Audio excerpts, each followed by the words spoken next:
Chancellor insists Britain is accelerating trade deals with the rest of the world as the White House imposes a 104% tariff on Chinese goods imported to the US this morning.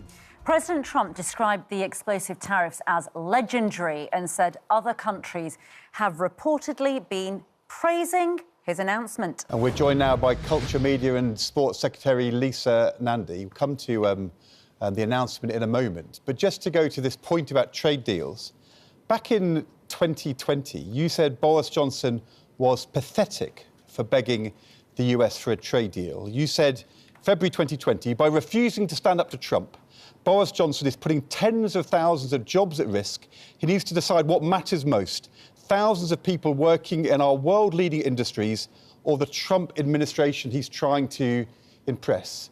Boris Johnson in 2020, Keir Starmer in 2025. It's exactly the same, isn't it? No, it's not the same, because what we're doing is acting in the national interest. We're engaging with the United States, which is one of our biggest trading partners, and we are working hard to secure a deal that's in Britain's national interest, whereas in 2020, Boris Johnson was doing everything that he could to get a photo op with President Trump, but not actually securing any benefits for Britain. At the same time, he was trashing our relationships with our closest friends and allies in the European Union and was talking a big game on securing trade deals with other countries, none of which materialised, including the trade deal with the United States. We don't currently have a trade deal with the United States. We're working hard to secure one.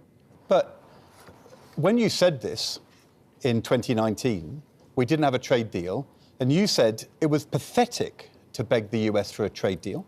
You said we should be standing up to Trump, not trying to do a deal with him. I just don't understand why was it weak to try and do a trade deal in 2019-20, and why is it strong now when other countries are retaliating, standing up to Trump? Keir Starmer was refusing to. In your words, it's pathetic.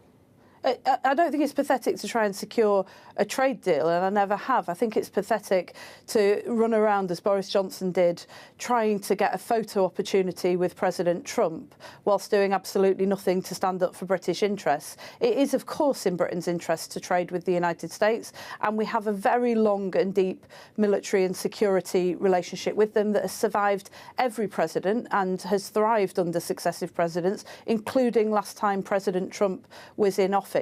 But we know in Britain that it's in America's interest to do a trade deal with us as well. We actually we buy more from America than we sell to them at the current time. We want to increase British exports to the UK, but it's in America's interest to do a deal. It's in our interest to do a deal. And that's why the Prime Minister has spoken to President Trump. The Chancellor has spoken to senior members of the Trump administration. The Business Secretary has been working hard, not just with the United States, but with India, with the European Union, with all of our closest allies, to make sure that we can continue to trade openly and freely, because it's in Britain's interests. OK, so I think begging for a trade deal if you're Keir Starmer is not pathetic, but it is if you're Boris Johnson. An American deal that has been done is with Comcast, isn't it, to build Universal Studios in Bedfordshire.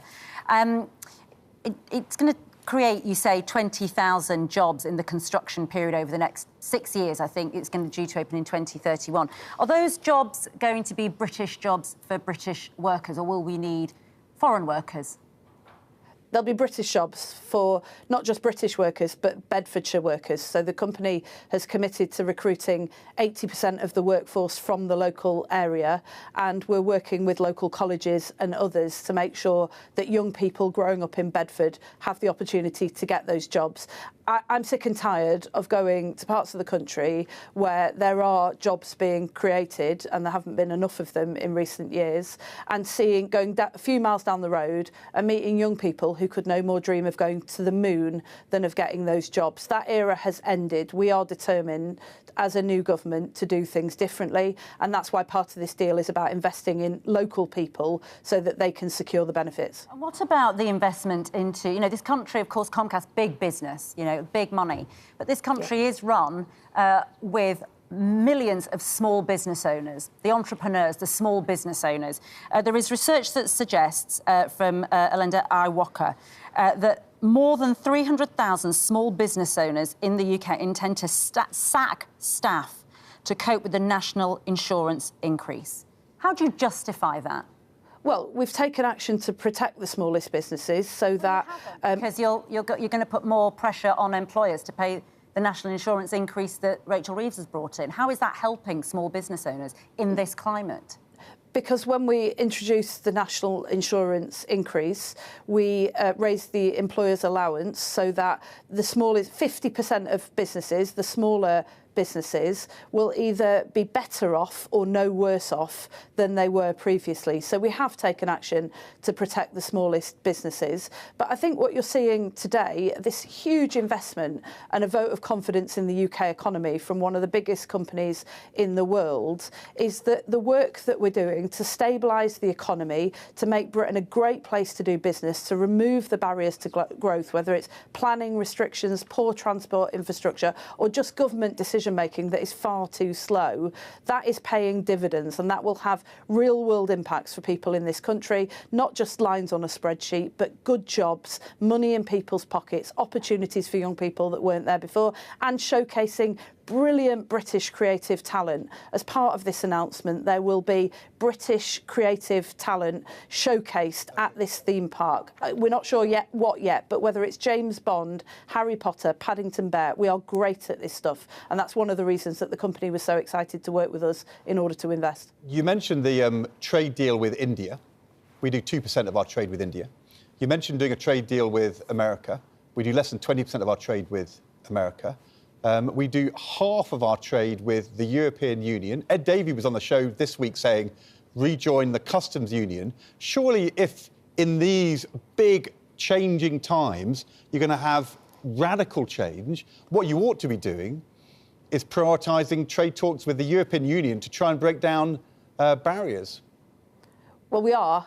And as a government, even before we were elected, we were committed to strengthening and deepening the partnership with our closest friends and allies across the European Union. And we've wasted no time in doing that. My colleague Nick Thomas-Symonds in the Cabinet Office is leading on those talks. If you take some of the key issues in my area, for example, music touring, it's been a huge blow to musicians here in the UK that it's been difficult to tour in the European Union since that deal was struck under the Conservatives, and it's also been a huge blow to musicians across the European Union as well. It's in both of our interests to have a better deal. It will support British business, and we are absolutely making it a priority. Is it a good deal for the British taxpayer to send the King and Queen on a state visit to Italy? Is it value for money? I think the royal family, and particularly the work that the King has been doing, is one of our greatest soft power levers. We have great influence across the world. We have strong and deep ties, emotional ties with people all over the world. Have you changed your tune then from the 2020 leadership race, where you said that you would vote to scrap the monarchy? In a Channel 4 TV debate, you said, I am a Democrat, so I would vote to scrap it.